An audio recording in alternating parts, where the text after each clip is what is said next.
1 April 2025 Gaza উপত্যকার খান ইউনিস ও রাফার মধ্যকার অঞ্চলের মোরা করিডোর নিয়ন্ত্রণে নিতে অভিযানে নামে ইসরায়েল বাহিনী। ইসরায়েলি সেনাবাহিনীর শীর্ষ কর্মকর্তাদের চাওয়া ছিল তাদের সেনারা নিরাপদ অবস্থানে না যাওয়া পর্যন্ত যেন এই অভিযানের খবর সামনে না আসে। তবে দেশটির রাজনীতিবিদরা তা হতে দেননি। ওই দিনই ইসরায়েলের প্রতিরক্ষা মন্ত্রী ইসরায়েল কাটস জানান, ইসরায়েল প্রতিরক্ষা বাহিনী IDF সন্ত্রাসীদের এলাকা ধ্বংস ও পরিষ্কার করার জন্য একটি নতুন অভিযান শুরু করেছে। তিনি আরও বলেন, এর লক্ষ্য ছিল গাজার বিস্তৃত অঞ্চল দখল করা এবং সেগুলোকে ইসরায়েলের নিরাপত্তা অঞ্চলে যুক্ত করা। বান্ডেল থাকলে প্রতি সেনমানিতে টাকা বাঁচবে। বিকাশ সেনমানি বান্ডেল কিনে জিতুন প্রতি লেনদেনে। এর কয়েক ঘন্টা পরে প্রধানমন্ত্রী বেনিয়ামিন নেতানিয়াহু একটি ভিডিও প্রকাশ করেন। সেখানে তিনি গর্ব করে বলেন, ইসরায়েল গতিপথ পরিবর্তন করছে। জেনারেলদের আশঙ্কার মধ্যেই তিনি অভিযানের নাম এবং অবস্থান প্রকাশ করেন। এই অভিযানের নাম ছিল মোরাক রুট। মোরাক ছিল একটি ছোট ইসরায়েলি বসতি যা রাফা এবং খান ইউনিসের মধ্যে অবস্থিত ছিল। এখন ইসরায়েলি সেনারা আবার সেখানে ফিরে এসেছে। তাদের লক্ষ্য হল 365 বর্গ কিলোমিটারের উপকূলীয় অঞ্চল গাজাকে পৃথক করা এবং সেখানকার শাসক গোষ্ঠী হামাসকে নিশ্চিহ্ন করা।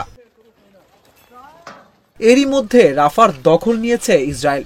গাজায় হামলা আরও জোরদারের নির্দেশ দিয়েছেন ইসরায়েলের প্রতিরক্ষা মন্ত্রী ইসরায়েল কাটস। রাফার বাসিন্দাদের উপকূলের সংকীর্ণ আশ্রয়কেন্দ্রে আশ্রয় নেওয়ার নির্দেশ দেওয়া হয়েছে। ইসরায়েলি নিরাপত্তা কর্মকর্তারা দ্য ইকোনমিস্টকে নিশ্চিত করেছেন যে গাজার দক্ষিণে রাফা অঞ্চলটি স্থায়ীভাবে খালি করার পরিকল্পনা তাদের রয়েছে। গাজার প্রায় 20% মানুষ এই অঞ্চলটিতে বাস করে।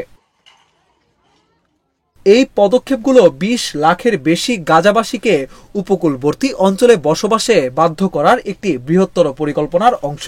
বিশ্লেষকদের মতে আপাত দৃষ্টিতে ইসরায়েল হামাস নিশ্চিহ্ন করার কথা বললেও তারা চাইছে যাতে গাজাবাসীরা স্বেচ্ছায় ভূখণ্ডটি ত্যাগ করে। 1 মাস আগে গাজায় সাহায্য বন্ধ করে দেয় ইসরায়েল। তাদের দাবি, উপত্যকাটিতে প্রচুর পরিমাণে খাবার রয়েছে এবং হামাস এটি নিয়ন্ত্রণ করে।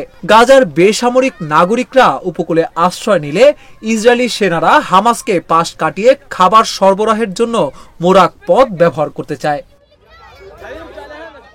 গত মাসে ইসরায়েলি সেনারা রাফার কাছে 15 জন ফিলিস্তিনি চিকিৎসককে হত্যা করে।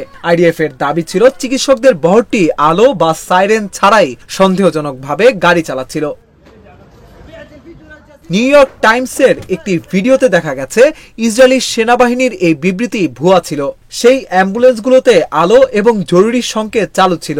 ইউনিফর্ম পরা চিকিৎসকদের বৃষ্টির মতো গুলি করে হত্যা করে ইসরায়েলি বাহিনী।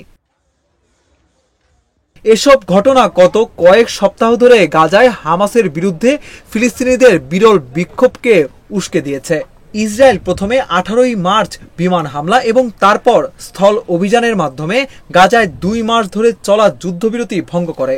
তারপর থেকে এটি 1000-এরও বেশি মানুষকে হত্যা করেছে। আরও বিক্ষোভের আশঙ্কায় হামাস ইঙ্গিত দিয়েছে যে তারা কয়েক সপ্তাহের জন্য আরেকটি অস্থায়ী যুদ্ধবিরতি মেনে নিতে প্রস্তুত। হামাস বলছে ফিলিস্তিনি বন্দীদের মুক্তির বিনিময়ে তারা 59 জন ইসরায়েলি জিম্মিকে ছেড়ে দেবে, কিন্তু এর পরেও ইসরায়েল আবার যুদ্ধ শুরু করতে চায়।